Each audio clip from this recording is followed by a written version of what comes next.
Assalamualaikum warahmatullahi wabarakatuh.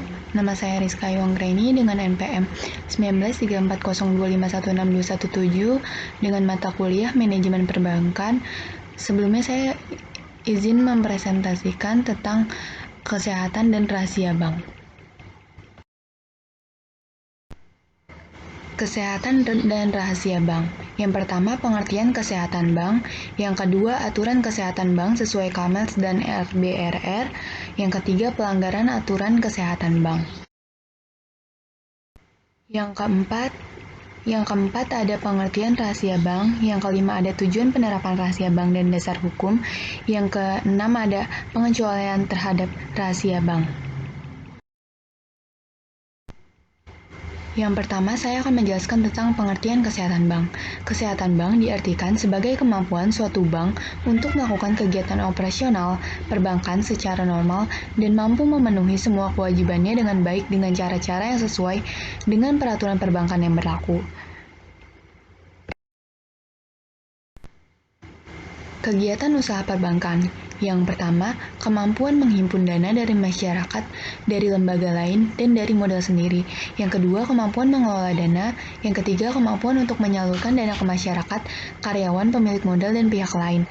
Yang keempat, pemenuhan peraturan perbankan yang berlaku.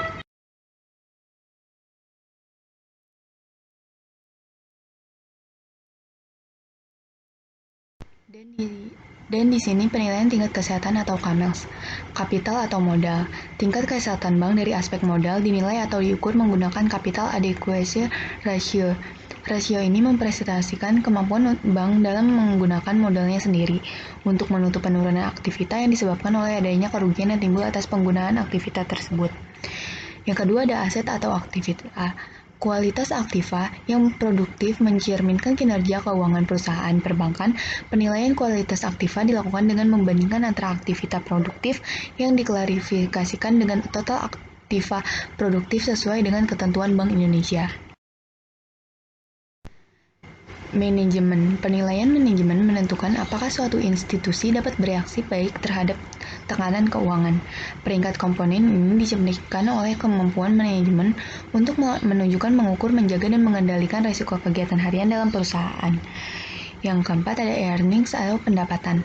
Bank yang sehat tentu akan dilihat dari kemampuannya memperoleh pendapatan berupa laba. Semakin laba yang diperoleh menunjukkan bahwa kinerja bank semakin baik dan kondisi keuangannya semakin sehat. Yang kelima, ada liquidity atau likuiditas. Aspek likuiditas berkaitan dengan kemampuan bank dan dalam membayar utangnya. Semakin mampu suatu bank membayar utang, maka semakin liquid bank tersebut. Dan ada juga penilaian tingkat kesehatan RBRR. Yang pertama, risk profile. Menurut Peraturan Bank Indonesia Nomor 13, profil risiko merupakan penilaian terhadap risiko inheren dan kualitas penerapan manajemen risiko dalam operasional bank yang dilakukan terhadap 8 risiko. Yang kedua ada Good Corporate Governance atau disingkat GCG. Good Corporate Governance atau GCG atau tata kelola perusahaan yang baik adalah unsur utama yang dipertimbangkan oleh investor saat ia memilih sekian banyak perusahaan untuk berinvestasi. Good Corporate Governance juga menggambarkan baiknya kerangka kerja perusahaan yang menggambarkan tujuan mengapa ia didirikan. Yang ketiga ada earning atau rentabilitas. Rentabilitas adalah suatu alat untuk mengukur kemampuan bank dalam menghasilkan laba dengan membandingkan laba dengan aktivitas atau modal dalam periode tertentu. Yang keempat, ada kapital atau permodalan. Modal adalah seperangkat uang atau barang yang digunakan sebagai dasar untuk melaksanakan suatu pekerjaan. Dalam bahasa Inggris, modal disebut kapital, yaitu barang yang diproduksi oleh alam atau manusia untuk membantu menghasilkan barang lain yang dibutuhkan oleh manusia dengan tujuan menghasilkan keuntungan. Dan di sini ada rahasia bank. Pengertian rahasia bank, segala sesuatu yang berhubungan dengan keterangan mengenai nasabah penyimpan dan simpanannya serta nasabah investor dan investasinya.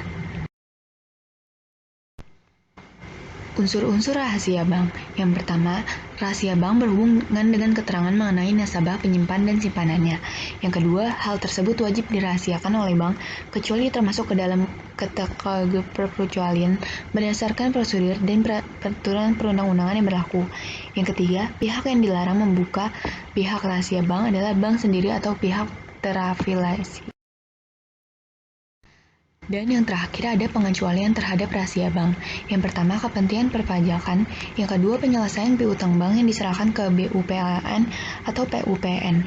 Yang ketiga, kepentingan peradilan dalam perkara pidana. Yang keempat, perkara perdata antara bank dengan nasabahnya. Yang kelima, tukar-menukar informasi antar bank.